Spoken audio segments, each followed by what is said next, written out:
I have a question for you. What would you do if the league you played for treated you like you didn't matter? That's exactly what's happening to Caitlin Clark, and now Europe's top league is stepping in and offering her a huge deal that is far more than what she's making in the WNBA. Since she's been the face of women's basketball this year, and after all the dirty hits and jealousy, even her own teammate laughed when she got smacked in the face. Who wouldn't want to leave? Let me begin with a straightforward query. What does it feel like to be the face of an entire league? In her own locker room, a stranger Caitlin Clark entered the WNBA with a lot of hype, no question, but she delivered. Attendance skyrocketed, ratings skyrocketed, and jerseys flew off the shelves. This rookie did more than just play basketball. She changed the game. So, why does it seem like the league she helped revive has abandoned her from the start?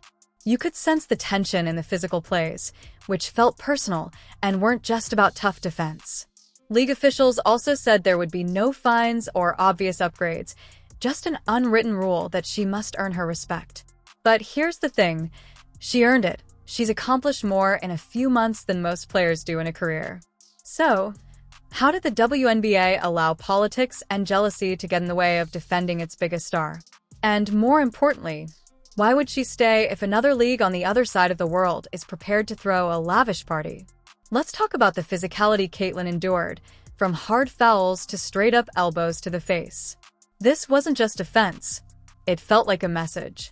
Remember that shoulder check? Kennedy Carter called it a common foul, but let's face it, she did it on purpose. You could tell by the way she squared up and lowered her shoulder. It wasn't just a defensive play. Angel Reese's sneer from the sidelines made it clear that she didn't like the attention she was bringing, but why the hate? Caitlin didn't beg for sponsorships or ask for cameras. She just showed up, played her game, and attracted millions of viewers.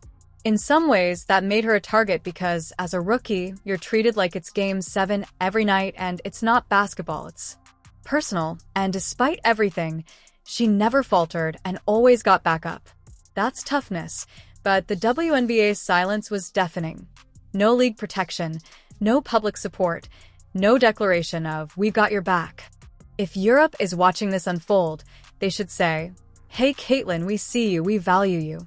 Before long, she will say, "Let me go where I'm wanted." Would you remain? One of the most agonizing incidents of the season occurred with her own teammate, Caitlin, who was stabbed in the eye during a game replay. It was obvious that the incident was severe enough to justify a flagrant, but rather of supporting her. After the game, Nalissa and her girlfriend even made a video about it, laughing and joking with no remorse, as if it had all been a funny moment and not a blatant cheap shot that left Caitlin visibly in pain. Caitlin naturally reacted by pushing Sheldon off, as anyone would when someone pokes them in the eye. But that's when things suddenly got out of control.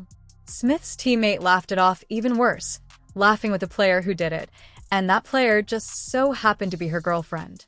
Caitlin was blindsided by Marina Maberry, who rushed in like a linebacker and knocked her to the ground from behind. This wasn't defense. Rather, it was retaliation, and it was downright filthy, but in the midst of it all, consider that Caitlin was slapped with a technical foul twice, and somehow she was the one punished. Neither Sheldon nor Mabra were sent off at the time of Mabra's foul. Instead, they were upgraded after the game, and Caitlin simply had to get up, shake it off, and continue playing as if nothing had happened. This is why Europe is becoming more and more alluring, because they protect their stars there and encourage them rather than punish them for defending themselves. Tell me, after something like that, would you still want to remain in this league, or would you eventually say, "I'm out, let's call it what it is"? Jealousy. It wasn't simply Caitlin Clark who entered the league, she entered loudly, covering every move with her ESPN. Fans descended in large numbers, and you could feel the ruffled feathers as players who had been working hard for years suddenly found themselves in the spotlight. Some players grinned through it, while others were less amused. They began to chirp in interviews, questioning her defense and downplaying her stats, saying that she wasn't that tough and hadn't faced real defense yet. But here's the real deal. Imagine being in that tempest and realizing that Caitlin never sought for the acclaim she gained. She made history in college, attracted millions of viewers, and gave the WNBA a platform it had never had before. Instead of supporting her, some people attempted to undermine her. Continuing to show up every night, dropping dime, hitting logo threes, and remaining composed, and now you have EuroLeague teams saying, "We'd love to have that." So would you enter a room full of respect or remain in a room full of jealous energy? Caitlin Clark won Rookie of the Year, and rightfully so, setting records and leading all rookies in points, assists, and minutes. She transformed a struggling Indiana Fever team into a must-watch TV show. However, she didn't win unanimously because one voter chose someone else. I don't mean to disparage that other player. She had a strong season, but let's face it. Why was this season defined by Caitlin Clark? Wasn't it unanimous that the vote wasn't about basketball, but rather politics and a statement that said, "I don't like the attention she's getting, so I'm not voting for her"? It's a slap in the face, and it makes you wonder if you're truly valued here, or just tolerated. Now that Europe is prepared to treat her like the MVP that she is, I'll ask again. Would you stay where you're tolerated or go where you're celebrated? Let's change the subject because, while the WNBA is dragging its feet, Europe is making moves. The league club is prepared to offer Caitlin a deal worth 10 times her WNBA salary. That's not hyperbole. That's actual money. But the opportunity in Europe is more important than money. She would serve as the spokesperson for the league's advertising. Fans singing her name in crowded arenas, shoe sales, and training facilities constructed around her timetable. There are no nasty birds, no teammates making fun of her on the sidelines, no envy leaking from post-game interviews, just love, admiration, and an opportunity to develop without all the added noise. It's a different feeling.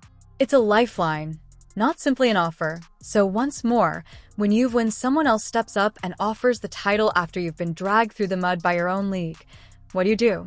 We must discuss the supporters. Caitlin Clark is not just well-liked. She is a movement.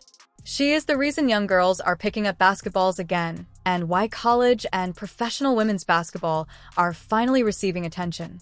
Fans who have never watched the WNBA tune in every week, and now people travel across states to watch her play live. That's power, but the WNBA keeps losing that momentum and treats her like a problem rather than elevating her. Europe is watching, and they see a global star who is ready to blow up. If Caitlin moves abroad, her fans will follow her because she brings more than just ticket sales.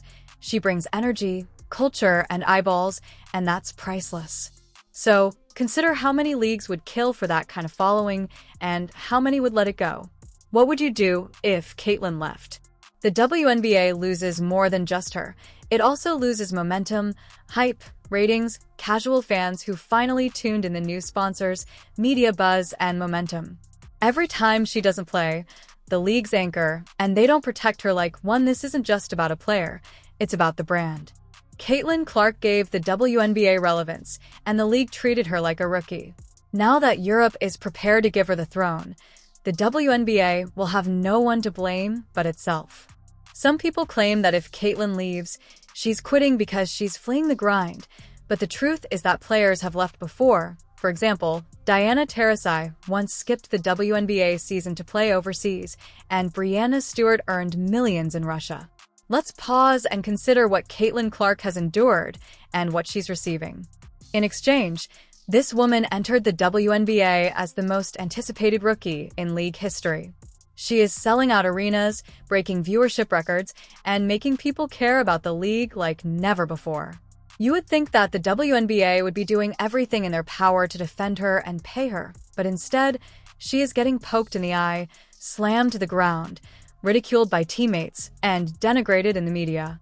How much does she make for all of that for carrying the league? It's not just about the money. It's about how little they value her presence. They treat her like a burden when she is the reason the league even exists in the first place. Meanwhile, foreign teams are lined up with seven-figure offers, actual protection, private security endorsements, and amenities specifically designed for her.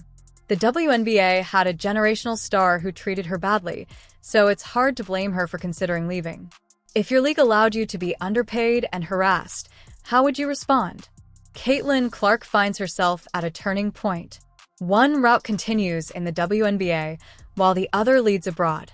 It's not a simple choice, but here's what we know: she deserves better.